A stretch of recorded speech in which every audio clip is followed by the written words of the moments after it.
Hello, YouTube Pipers. It's Rick here, Double O Pipe. Sunday, wow, it's Sunday afternoon. I thought I would light my Savinelli Roma 673 with a bowl full of Carter Hall. Can't believe that, can you?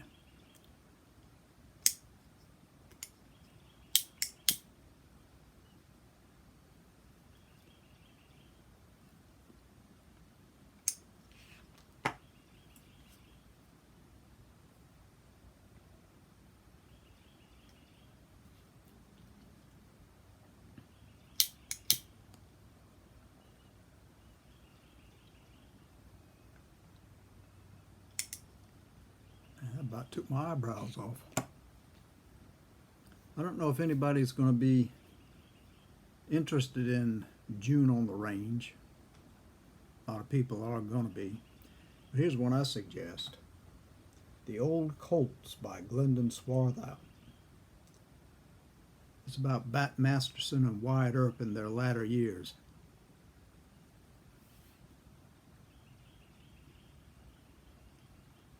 And he swears it's a true story.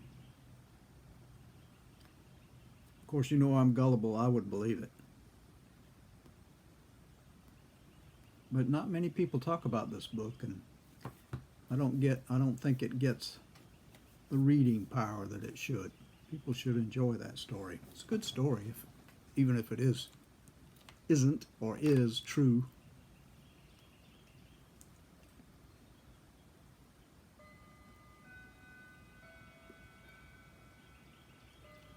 I think I'd put the Carter Hall in here because it seems to hold a light longer than the others.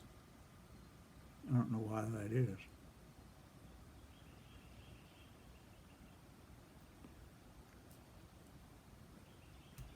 Oh shucks, I meant to bring something over to sip on while I was doing this, but I didn't. Doggone it. I never do get completely together before coming in here.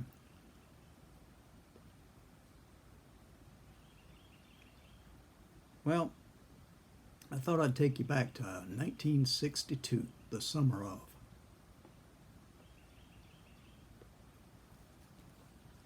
I had gotten a license when I was 14, and it was one that you could drive between 6 and 6 in the daylight hours. And I had recently turned 16, and it was turned into a full-blown drive anytime license.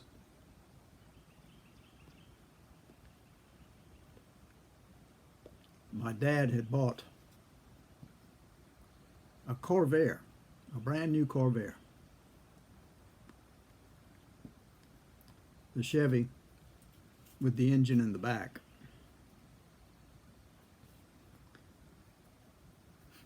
And it was one, I thought it was hot stuff because this thing had 3 on the floor. You didn't have to shift on the column with this. That was the old style column shifting, which I had grown accustomed to with the cars that I had been driving.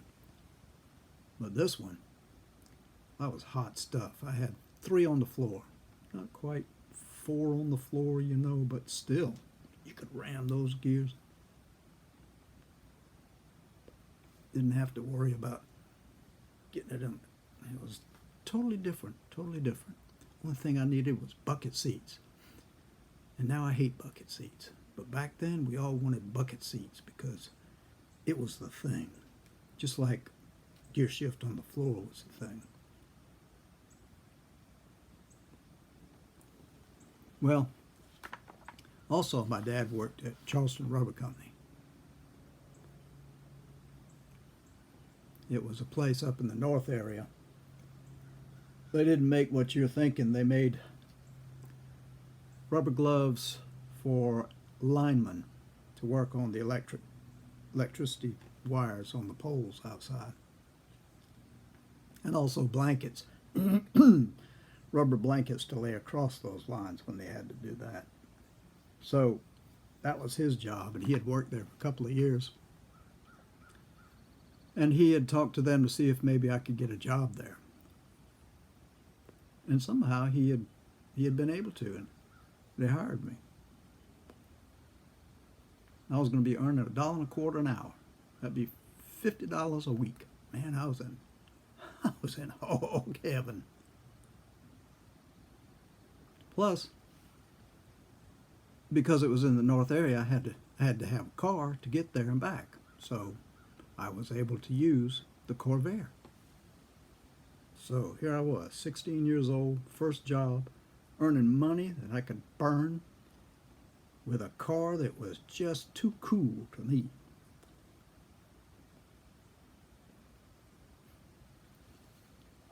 I had to drive up to the north area. Had to be there by 7 first morning. And I found the place. And, you know, teenagers and driving, I just turned the wheel and slid into a slot on a gravel-based parking area, kicking up dust everywhere when I hit the brakes. Yeah, I was something. Of course, I thought I was something. Got out of the car, and the guy next to me got out of his car at the same time, and I said, "Howdy." He said, "Hey, you didn't seem too happy." Of course, it was Monday morning. I said, "This is my first day on the job." He said, "Good for you."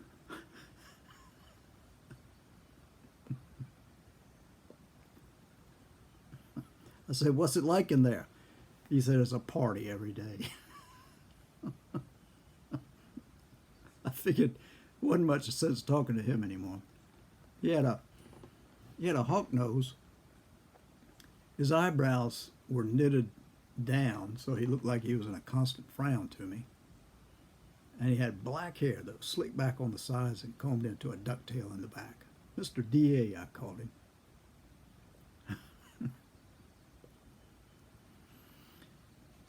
We both went through the door practically at the same time. And the guy who was the big boss yelled at me, "Hey, Ricky, come on in the office. I want to talk to you before you start." I said, "Yes, sir. Be right there."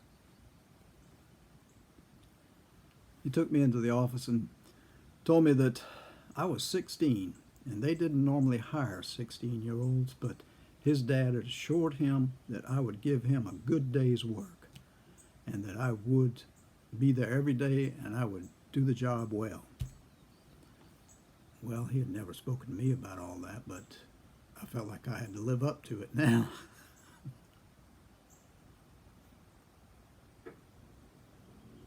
After he talked to me, took me outside, said, "I'm going to introduce you to everybody that's out here."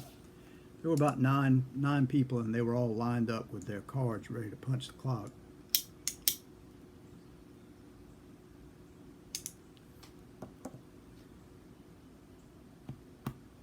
Excuse me.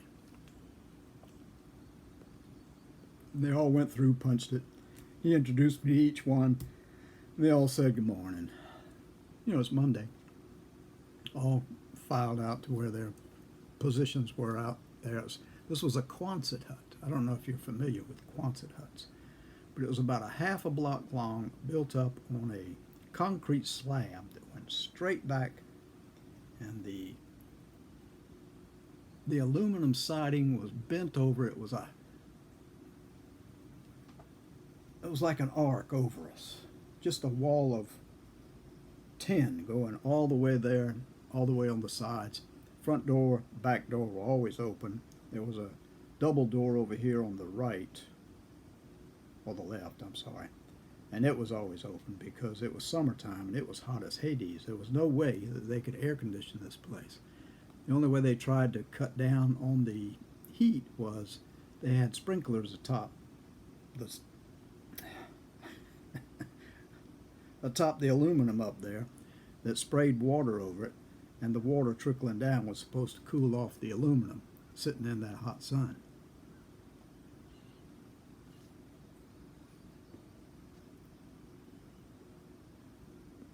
Well, anyway, I met everybody. And he said, let me take you over here to your boss. It was Mr. D8. And he said, hello, good morning. Come over here.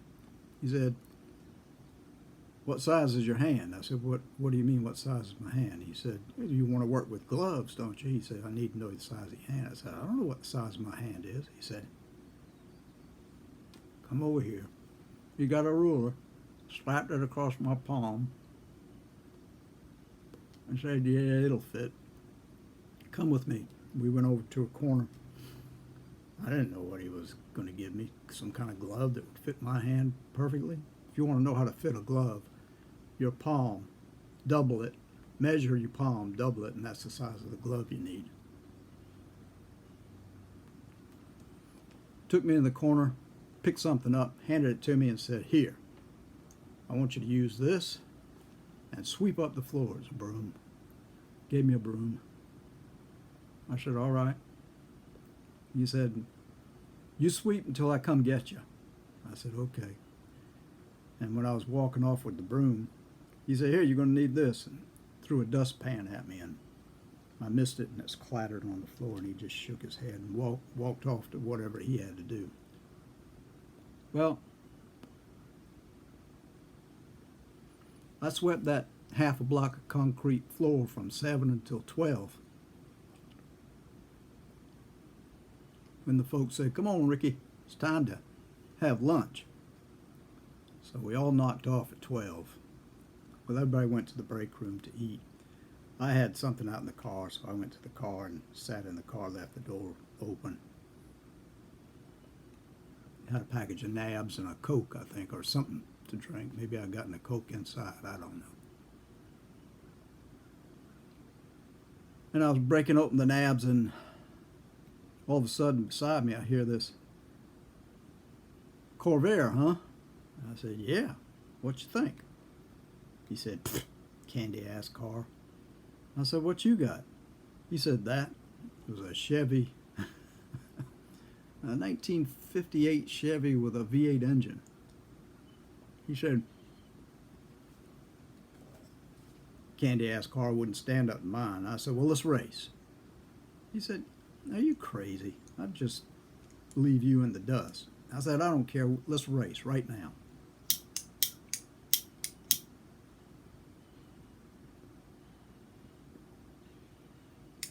Now, what got into me, I don't know. Maybe it was his attitude. And I knew I didn't have a chance with this Corvair, but I had 3 on the floor, man. I thought I was hot stuff. I didn't care if I was going to lose. I was going to get out there and race. He said, we can't do that. I said, there's a road. We can do it right here. He said, all right. All right, Patsy, but you haven't got a chance. I said, I don't care. He said, well, let's go. We'll go half a mile down to that railroad track. I said, okay. He said, and we'll do it on 3. So I put it in reverse and turned around into the road, and I was ready to go. Before that, now, this is something else. He got into his car, and I cranked it up. And he said, you're going to crank it up? And I said, it is cranked. And then he cranked his. You knew his was cranked. And he revved it several times, so that all the people inside the Quonset hut came outside to see what all the noise was. And I was sitting there ready to throw mine into first.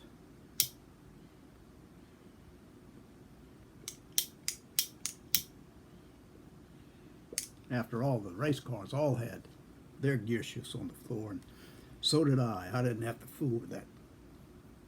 Anyway, I'm telling you, I was 16. I thought I knew everything, and I was hot stuff. He pulled up beside me. He said, on 3.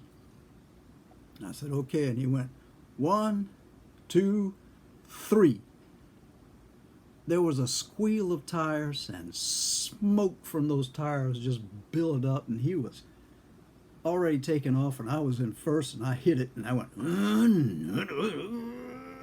and boom. When I was in third, he was at the railroad tracks, and when I got up there, I was doing maybe 50. He said, "I told you didn't have a chance." I said, "Let's do it again, one more time." I don't know what I was thinking. I was just a dumb 16-year-old. And he said, okay, Patsy, if that's what you want to do. I said, "That's what I want to do." So we got lined up again. He said, 1, 2, 3. And as I was popping the clutch and getting ready to shove it into second, because I had taken off with a tiny squeal, his was just squalling up the highway again, leaving just a cloud of rubber. I could barely see his back end through that rubber cloud. And I was throwing it into second, and I popped it real hard, and it went squeak. And then I popped it down into third. And I got up to the place. He was already parked, of course. Pulled into my parking space.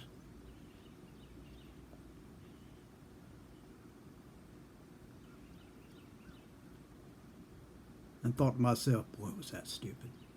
Anyway, I got out of the car, walked over, I said, "Yeah, you got a good car there," he said.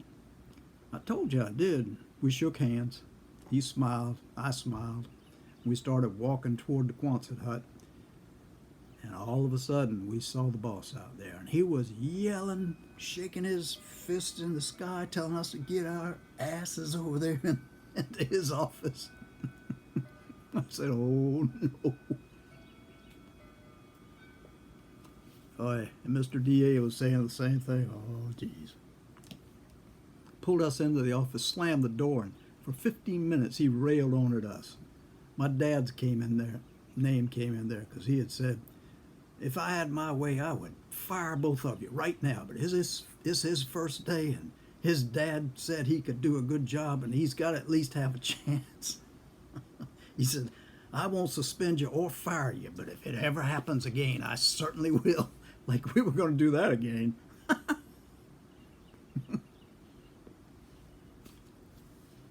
Oh, me.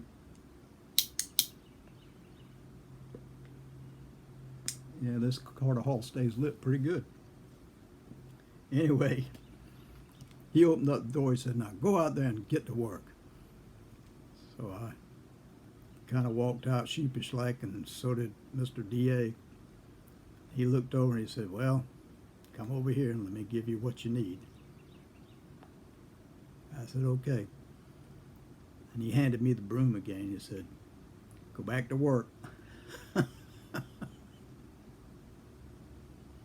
That was my first day. And he and I became very good friends. That was just the way he looked. That was just his personality. He wasn't really that way. It was just the way I was taking him. But he was a good guy. I liked him a lot. Yeah, and he was right. After you got into it, the place was a party. Everybody was fun. It was a good summer. I enjoyed that summer. Almost got fired the first day.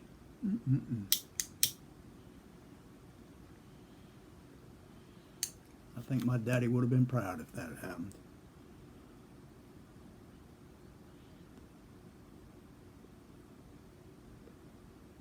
I worked there for 3 summers. Saved up enough money to buy or have a down payment on a car. And my dad, while I was in OTS in San Antonio, 3 years later, found a 69 MGB. And I told him, "Yeah, get that. Take that money out of that bank and put that down payment on it for me." Which he did.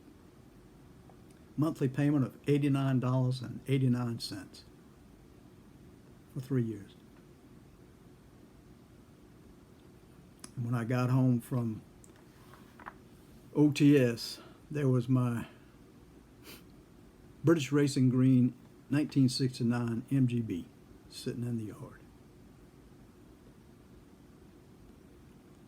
Now, I really was hot stuff. Again, I thought. With a sports car with 4 on the floor and bucket seats. I was okay. So much for my youth. Misspent in so many areas. I hope everyone is doing well.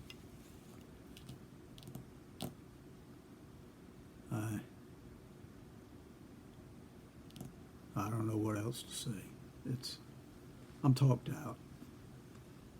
Y'all have a good day. Have a good tomorrow. I hope it's nice and sunny where you guys are. We had a rainy weekend here. And it was not too good these last 2 days, but maybe tomorrow will be sunny again. Everybody can cook out. Hope so. Take care, everybody, and God bless. Y'all be good.